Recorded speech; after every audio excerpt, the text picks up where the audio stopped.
வணக்கம். விழிப்பாயுதம் வெற்றி நிச்சயம் என்ற விண்ணார்ந்த முழக்கத்துடன் மீண்டும் வருகிறது கவனகர் கர்ஜனை.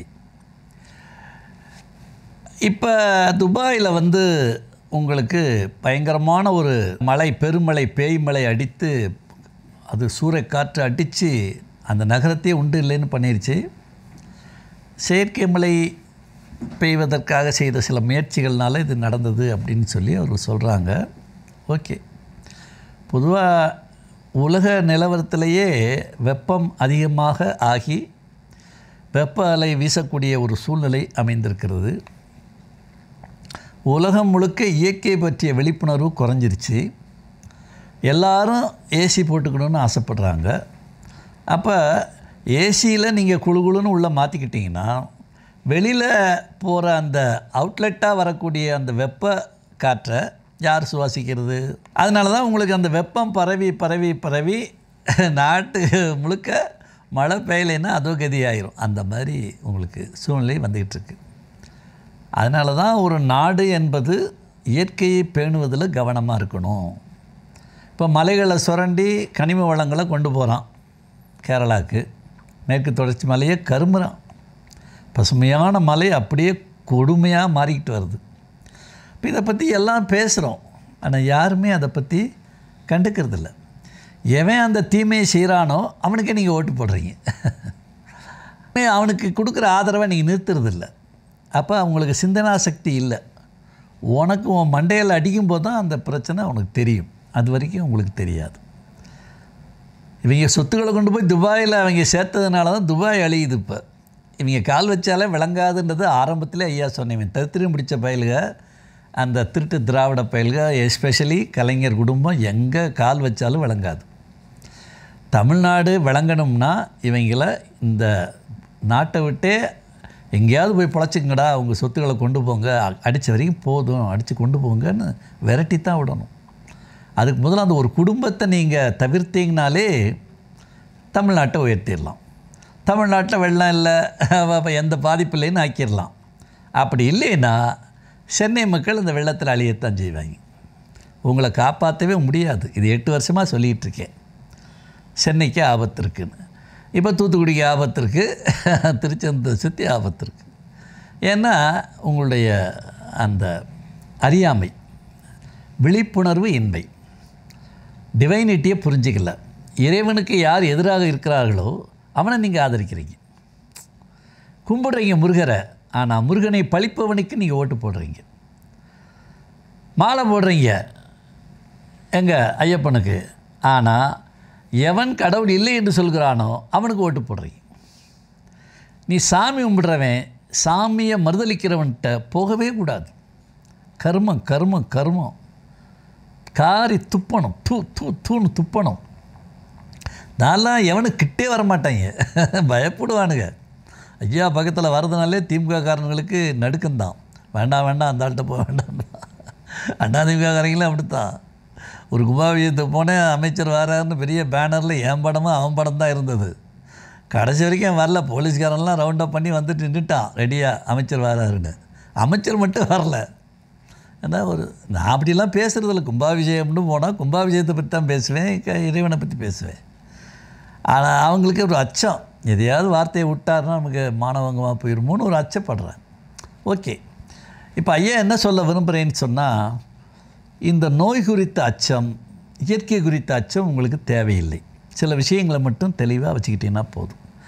எங்கள் கைலாயக்குடியிலோட வில்வ மரமும் எங்கள் நாகலிங்க மரமும் தான் இதை எங்களுக்கு உணர்த்துது.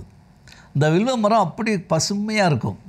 திடீர்னு பார்த்தா பொத்தான்னு ஒரு வாரத்தில் எல்லாத்தையும் இலையை கொட்டிட்டு மொட்டுக்கட்டையாக நிற்கும். நாங்கள் அதை பற்றி கவலைப்பட மாட்டோம். என்றைக்கும் போல் சிவபுராணத்தை பாடிட்டு வில்வ மரத்தை சுற்றி வருவோம்.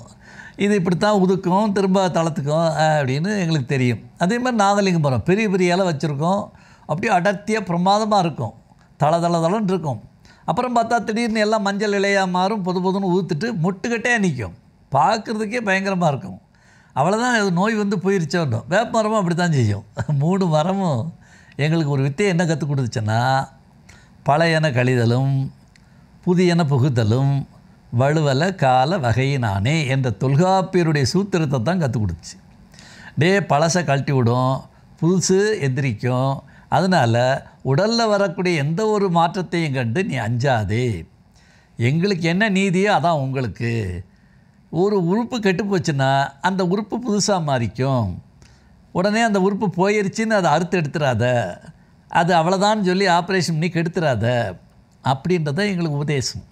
அதனால தான் நாங்கள் எந்த மருந்து மாத்திரை எந்த ஒரு அறுவை சிகிச்சை எதுவுமே பண்ணிக்க மாட்டோம். எதுவுமே தேவையில்லை.